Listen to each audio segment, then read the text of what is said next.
Leviatan is already rebuilding their Valorant roster for 2026, and you're going to want to hear who they've got their eyes on right now. Hi there. I promise I have thoughts about champions, but I couldn't think of a good video idea. So instead, we're doing Dark Day news. Leo gave us a Dark Day, and so I give you news, because the offseason has already started for the teams that aren't at Champions or Ascension. And Leviatan have the most to talk about right now, so I'm doing them first. This is the Dark Day news day, Leviatan day.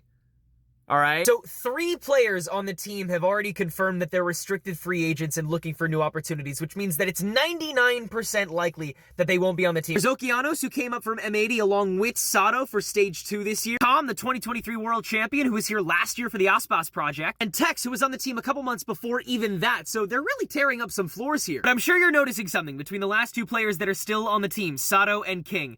They're South American. And from what we've heard, the rest of Leviatan in 2026 will be as well. I try to source as many reputable leakers as I can. The one who primarily broke this story in particular was Bruno Povaleri. Big shout out to him. So the player that Leviatan has already allegedly welcomed into the family is the one that's already played in VCT, the wonderkind from Brazil last year, Spike. In the few matches he got to play in 2025, he's already made his mark on the Valorant stage. He's very easily directed, very quick on his feet, and extremely entertaining to watch. The other 2 rumored transfers come from Leviatan Academy, probably the best academy team this year. They've been running Latin America South the entirety of the season. They just won the last stage of it, and so much of it has been thanks to the 2 players that we'll likely be seeing on the main team next year. It would be a crime to not call up Neon to VCT as he ages into it next year. He has been the most effective duelist in South America this entire season. It's almost comical how much responsibility he's willing to take on at any given moment, and how often it just works. He deserves this call-up more than anybody. Right alongside his brother Blows, the most effective initiator in Challengers South America in 2025. Value is the one word I think of when I think of this guy. He just found value out of everything. So that'll likely be your starting 5 for Leviatan, except oopsie, got a bit of a problem. 1, 2, 3 duelists. Somebody's got to take the night shift. But with these fresh faces led by King and all of this time in the season, it's not only likely that they'll have their heads on their head the right way by the time the season rolls around, but it just makes me that much more anticipatory for how capable these young guns are when we actually see them play. He'll probably be in like a Tishin Invitational or something in like a month and a half? I don't know. Let me know what excites you the most about this potential roster going into 2026. For me personally, it's an academy team